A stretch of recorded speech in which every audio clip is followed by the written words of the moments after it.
새해 들어서도 원달러 환율이 계속 고공행진입니다. 미국의 재무장관이 원화 환율에 구두 개입하는 이례적인 일까지 생겼습니다.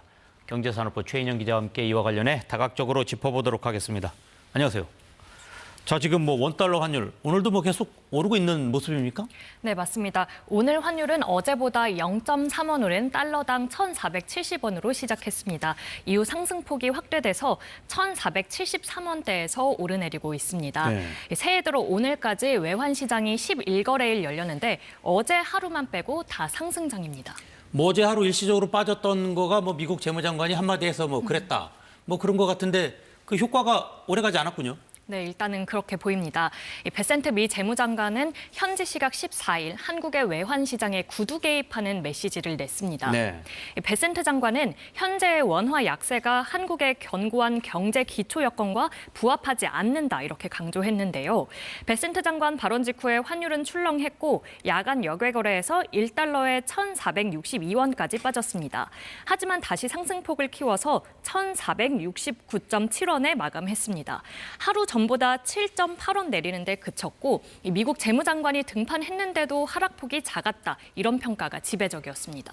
지금 미국 재무장관이 타국의 환율, 특히 한국에 관련돼서 이런 얘기한 거 전례가 없었던 것 같은데 어떤가요? 네, 맞습니다. 미국 재무장관이 한국의 외환 시장에 이렇게 구두 개입한 거 처음 있는 일입니다. 네. 베센트 장관이 구윤철 경제부 총리를 만난 게 지난 12일인데 같은 날 일본의 재무상도 만났거든요. 그런데 엔화 환율에 대해서는 이렇게 직접적으로 언급하지 않았습니다. 그만큼 이례적이고 의도가 있는 발언이었다 이렇게 해석해 볼 수 있습니다. 자, 그렇다면 미국 재무부 장관은 왜 이런 말을 했을까요? 사실 지금까지는 미국이 한국이 이 원화 가치를 의도적으로 낮추는 거 아니냐 이런 관점에서 늘 견제를 했었거든요. 네. 근데 이번엔 반대로 원화 가치가 너무 낮다고 걱정을 해준 겁니다. 베센트 장관의 이번 언급은 구 부총리와의 면담 내용을 설명하면서 나온 만큼 한국 정부와 그만큼 이제 사전 교감이 있었던 걸로 보입니다.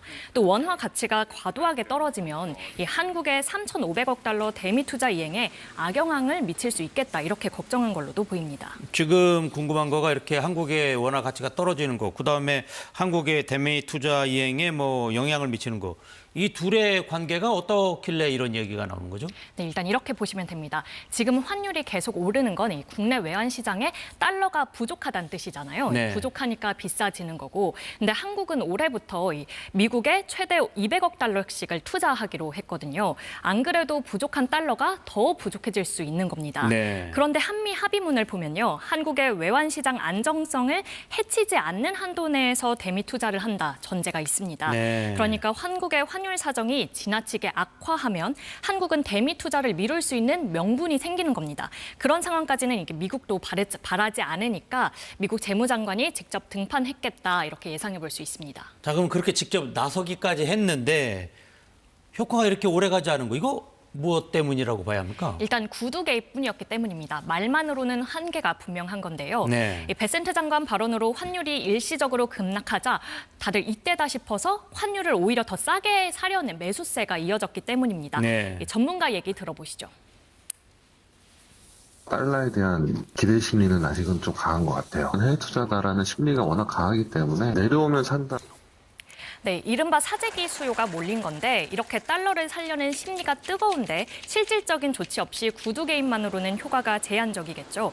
또 대미 투자금 조정이나 통화 수합 같은 실질적인 조치가 없다는 데 시장은 더 주목했고 이게 립 서비스에 불과했다는 평가도 나왔습니다. 네.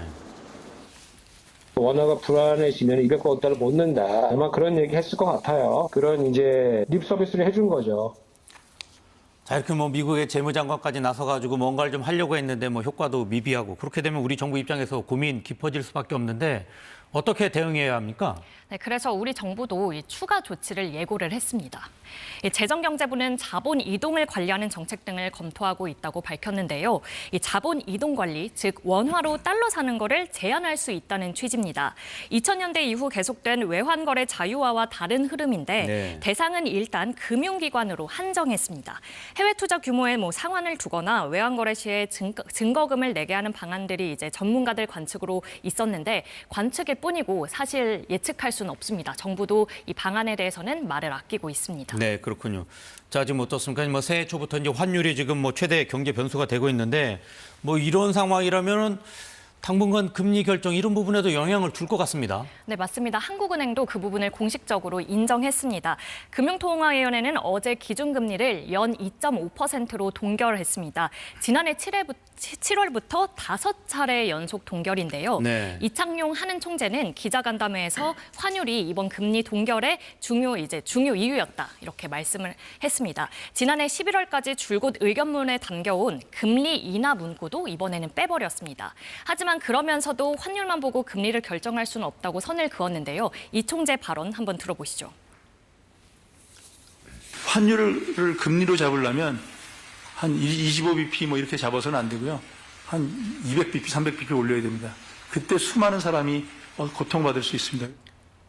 자, 그렇다면 이렇게 뭐 수많은 이러저러 조치에도 불구하고 환율이 잡히지 않는 거 이거 뭐라고 해석해야 합니까? 우선 정부는 환율이 더 올라갈 거라는 기대감 때문에 달러 가수요가 확대되고 있다. 그래서 이런 고환율 상황을 만들고 있다고 진단했습니다. 네. 이창용 총재는 달러 강세와 엔화 약세 등 이런 대외 요인이 4분의 3 정도, 그리고 달러의 국내 수요 공급 요인이 4분의 1 정도라고 봤습니다.